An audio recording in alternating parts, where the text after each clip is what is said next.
नमस्कार, आप देख रहे हैं 4 PM। मैं हूं आपके साथ सिमरन। आगामी लोकसभा चुनाव को लेकर एक तरफ जहां सभी राजनीतिक दल जमकर प्रचार प्रसार कर रहे हैं, वहीं चुनाव को नजदीक आता देख जांच एजेंसियां भी एक्टिव मोड में नजर आ रही हैं। ईडी, सीबीआई से लेकर के अन्य जांच एजेंसियां लगातार छापेमारी कर रही हैं, लेकिन ये छापेमारी सत्ताधारी दल के नेताओं के घर नहीं बल्कि विपक्ष के नेताओं के घर हो रही है। जी हाँ, जैसे जैसे चुनाव नजदीक आ रहे हैं वैसे ही जांच एजेंसियां अपने आका के इशारों पर कांग्रेस व इंडिया गठबंधन में शामिल नेताओं के घर छापेमारी कर रही है। अब भले ही इन विपक्षी नेताओं के घर पर कुछ ना मिले, लेकिन जांच एजेंसियां लगातार साहिब का हुक्म मान रही हैं। हाँ, वहीं अगर यही नेता जाकर भाजपा दल में शामिल हो जाएं तो इन पर लटक रही जांच एजेंसियों की तलवार हट जाती है। आज मौजूदा समय में जो भी नेता अपने हक की बात करता है या जनता के लिए काम करना चाहता है, उसे जांच एजेंसियां अपने कटघरे में ला खड़ा करती हैं। इन दिनों अगर हम बात करें तो ईडी द्वारा झारखंड में की गई कांग्रेस विधायक अंबा प्रसाद के घर की गई छापेमारी चर्चा का विषय बनी हुई है, लेकिन उससे भी ज्यादा चर्चा में बना हुआ है अंबा प्रसाद द्वारा लगाए गए आरोप। दरअसल कांग्रेस विधायक अंबा प्रसाद और उनके कथित तौर पर जुड़े कुछ अन्य लोगों के परिसरों पर मनी लॉन्ड्रिंग संबंधित एक मामले की जांच के तहत छापेमारी की। ईडी की ये रेड लगभग 18 घंटे तक चली। ईडी ने मनी लॉन्ड्रिंग जांच के तहत कांग्रेस विधायक अंबा प्रसाद के रांची स्थित आधिकारिक आवास सहित उनसे जुड़े कई स्थानों पर तलाशी ली। संघीय एजेंसी ने कहा कि हजारीबाग जिले के बड़कागांव विधानसभा से कांग्रेस विधायक और सहयोगियों से संबंधित 17 स्थानों पर तलाशी ली गई है। इस पर अंबा प्रसाद सहित अन्य लोगों की प्रतिक्रियाएं सामने आई हैं। ईडी की इस छापेमारी को लेकर खुद अंबा प्रसाद ने भाजपा पर गंभीर आरोप लगाए हैं। अंबा प्रसाद ने कहा कि उनके घर पर ईडी की रेड इसलिए पड़ी क्योंकि उन्होंने बीजेपी में शामिल होने से इनकार कर दिया। उन्होंने कहा, मुझे हजारीबाग से बीजेपी ने टिकट ऑफर की थी जिसे मैंने अस्वीकार कर दिया। उन्होंने क्या कुछ कहा, आप वीडियो में देखिए। हजारीबाग बीजेपी से लोकसभा का टिकट के लिए बोला गया था मुझे बहुत पहले से कि हजारीबाग फाइट करना है। हमने इग्नोर किया।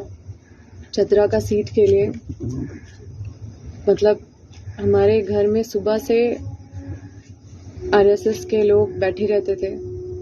चतरा का सीट से फाइट करने का बहुत ज़्यादा प्रेशर था बीजेपी से। हमने उसको भी इग्नोर किया। मेरे ही घर और ऐसे समय में इस तरह से पूरे परिवार को परेशान करना, पूरे मेरे घर में मेरे माँ उधर परेशान, मेरे और इधर पूरे दिन भर मुझे भी टॉर्चर कम नहीं किया गया।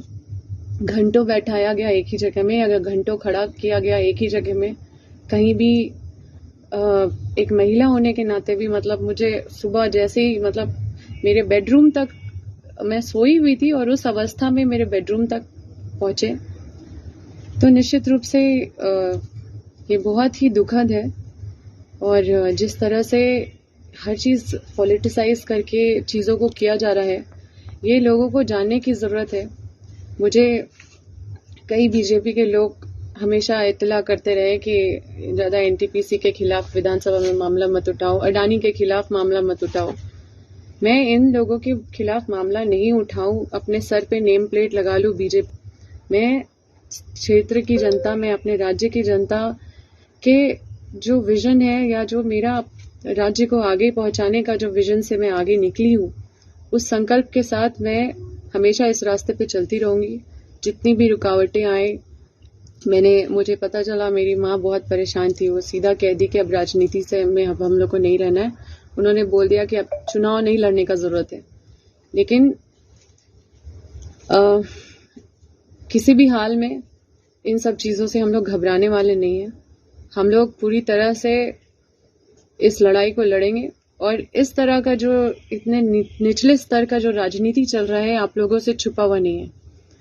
इस मामले पर ना सिर्फ अंबा प्रसाद ने बल्कि उनके पिता ने भी भाजपा को घेरा। अंबा प्रसाद के पिता पूर्व मंत्री योगेंद्र साव ने चतरा और अंबा प्रसाद ने हजारीबाग से लोकसभा चुनाव लड़ने की घोषणा कर दी है। उन्होंने कहा कि उनका एकमात्र उद्देश्य हजारीबाग और चतरा सीट पर बीजेपी और उनके समर्थित उम्मीदवारों को हराना है।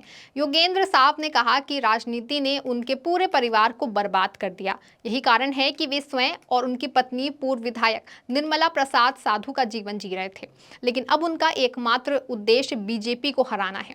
अंबा प्रसाद झारखंड की लोकप्रिय और युवा विधायक हैं। उन्हें अल्पसंख्यकों सहित अन्य हर वर्ग और समुदाय का समर्थन प्राप्त है। चतरा और हजारीबाग सीट पर हाल में कांग्रेस जीतेगी। उन्होंने आगे कहा कि बीजेपी प्रवर्तन निदेशालय के जरिए उन्हें और उनके परिवार को बीजेपी में शामिल होने के लिए आमंत्रित कर रही है और आकर मेरी वॉशिंग मशीन में मिलकर पूरी तरह से साफ हो जाओ। लेकिन वो भाजपा निर्देशित प्रवर्तन निदेशालय की कार्रवाई से डरने वालों में से नहीं है। हर कार्रवाई का साहस पूर्वक सामना करूंगा, क्योंकि उसने या उनके परिवार ने कभी कुछ गलत नहीं किया है। वो और उनका परिवार कांग्रेस में थे, मगर वे भाजपा निर्देशित प्रवर्तन निदेशालय की कार्रवाई से डरने वालों में नहीं है। हर कार्रवाई का साहसपूर्वक सामना करेगा, क्योंकि उसने या उनके परिवार ने कभी कुछ गलत नहीं किया। वो और उनका परिवार कांग्रेस में थे और रहेंगे। साथ ही उनकी मां निर्मला देवी ने कहा कि उन्हें नहीं पता था कि ईडी ने उनके घर पर छापेमारी की है। अगले सुबह एक धार्मिक कार्यक्रम में शामिल होने गए थे। सुबह करीब 10 बजे जब वो घर लौटी और घर के बाहर लोगों की भीड़ देखी तो उसे किसी अनहोनी का एहसास हुआ। उन्होंने कहा कि यहाँ तक अंबा पर जमीन घोटाले के आरोप हैं तो वो कहना चाहती हैं कि राजनीति में आने से पहले उन्होंने कभी जमीन नहीं खरीदी। जो भी जमीन खरीदी गई है राजनीति में आने से पहले। पूर्व विधायक निर्मला देवी ने कहा कि राजनीति में आने के बाद उनके परिवार की परेशानियां शुरू हो गई।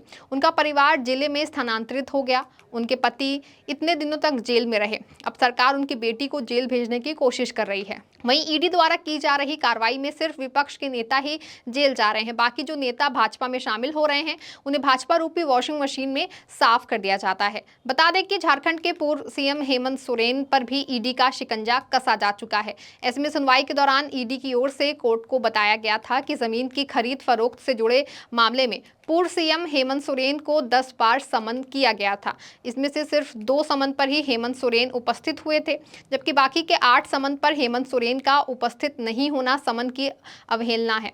उल्लेखनीय है कि ईडी के 8वें समन पर 20 जनवरी को और 10वें समन पर 31 जनवरी को हेमंत सोरेन ने ईडी ने सीएम आवास जाकर के पूछताछ की थी। उनके खिलाफ ईडी ने सीजेएम की अदालत ने शिकायत वाद दर्ज कराया था। इस मामले में सुनवाई के बाद सीजेएम की अदालत ने संज्ञान लिया था। इसके बाद आज सोमवार को हेमंत सोरेन को समन जारी किया गया और अदालत में अपना पक्ष रखने को कहा। ईडी ने कोर्ट को यह भी बताया कि समन के बाद भी दिल्ली के मुख्यमंत्री अरविंद केजरीवाल के उपस्थित नहीं होने पर दिल्ली सीजेएम कोर्ट में शिकायत वाद दर्ज कराया गया था। खैर, जिन जिन नेताओं ने कांग्रेस का दामन थामे रखा उनके पीछे ईडी हाथ धोकर पड़ी रही है, लेकिन जिन लोगों ने भाजपा का दामन थाम लिया वो पाक हो गए। ये लिस्ट काफी लंबी है। बता दें कि कांग्रेस के तरुण गोगोई सरकार में मंत्री रहे हेमंत बिस्वा शर्मा पर शारदा चिटफंड घोटाले में सीबीआई ने आरोपी बनाया था। शर्मा पर आरोप था कि शारदा ग्रुप के डायरेक्टर सुदीप्त सेन से 20 लाख रुपए हर महीने लिए, जिससे कि ग्रुप का कामकाज बेहतर तरीके से चल सके। शर्मा ने अंतिम बार सीबीआई ने जो है वो 27 नवंबर 2014 को पूछताछ की थी। हेमंत ने अगस्त 2015 में बीजेपी ज्वाइन कर ली थी। कांग्रेस का आरोप है कि उनके बाद सीबीआई ने हेमंत की फाइल बंद कर दी। हेमंत अभी असम के मुख्यमंत्री हैं। वहीं ममता सरकार में कद्दावर मंत्री रहे शुभेंदु अधिकारी से सीबीआई ने शारदा घोटाले में पूछताछ शुरू की थी। उन पर आरोप था कि शारदा ग्रुप के डायरेक्टर सुदीप्त सेन से फेवर लिया था। शुभेंदु पर बाद में नारदा स्टिंग ऑपरेशन भी पैसा लेने का आरोप लगा था, जिसकी जांच ईडी ने शुरू की थी। इस पर तृणमूल कांग्रेस का आरोप है कि शुभेंदु जब टीएमसी में थे तब जांच एजेंसियां उन्हें परेशान कर रही थी, लेकिन जैसे ही बीजेपी में गए तो सारे मामले में उन्हें क्लीन चिट मिलने लगी। 2022 में बंगाल पुलिस ने शुभेंदु के खिलाफ शारदा घोटाले में जांच शुरू की। शुभेंदु वर्तमान में बंगाल विधानसभा में बीजेपी विधायक दल के नेता यानी कि नेता प्रतिपक्ष हैं। कर्नाटक में बीजेपी का चेहरा बीएस येदियुरप्पा भी भ्रष्टाचार का आरोप लगा था उन पर। येदियुरप्पा को इसकी वजह से मुख्यमंत्री की कुर्सी छोड़नी पड़ी थी। येदियुरप्पा पर 2011 में 40 करोड़ रुपए लेकर अवैध खनन को शह देने का आरोप लगा था और लोकायुक्त ने उनके खिलाफ अरेस्ट वारंट जारी किया था। 2013 के चुनाव में येदियुरप्पा अलग पार्टी बनाकर के चुनाव लड़े, जिससे कि बीजेपी को नुकसान का सामना करना पड़ा। इसके बाद येदियुरप्पा की घर वापसी हुई। 2016 में सीबीआई की विशेष अदालत ने येदियुरप्पा को क्लीन चिट दे दी। कांग्रेस का आरोप है कि बीजेपी में आने के बाद येदियुरप्पा के खिलाफ एजेंसी ने जांच ठीक ढंग से नहीं की। महाराष्ट्र के कद्दावर नेता अजित पवार पर 70,000 करोड़ रुपए के सिंचाई घोटाले का आरोप 2014 से पहले बीजेपी लगाती थी। इस मामले में की गई जांच ईओडब्ल्यू को सौंपी गई थी। अजित पवार को लेकर के बीजेपी के नेता देवेंद्र फडणवीस का एक वीडियो वायरल हुआ था, जिसमें वो पवार को जेल में चक्की पीसने की बात कह रहे थे। 2019 में एक राजनीतिक उठापटक में अजित बीजेपी के साथ चले गए। पवार देवेंद्र फडणवीस के साथ जाकर के गठबंधन कर लिया और खुद डिप्टी सीएम बन गए। इसके बाद घोटाले से जुड़े ये सारी फाइलें बंद कर दी गई। बाद में अजित पवार बीजेपी छोड़कर खुद की पार्टी में लौट आए। खैर, बता दें कि ऐसी कई नाम हैं जो भाजपा में शामिल हुए और जांच एजेंसियों ने उनकी फाइल बंद कर दी। लेकिन जिन नेताओं ने भाजपा के ऑफर को ठुकराया, उन्हें ईडी और सीबीआई जैसी जांच एजेंसियों का दबाव झेलना पड़ रहा है। ऐसे में अब चुनाव नजदीक हैं तो जांच एजेंसियां लगातार कांग्रेस नेताओं को परेशान कर रही है। अब चुनाव में इसका कितना असर होगा, ये तो आने वाले समय में ही पता चल पाएगा। फिलहाल के लिए इस खबर में बस इतना ही। तब तक के लिए आप देखते रहें 4 PM। धन्यवाद।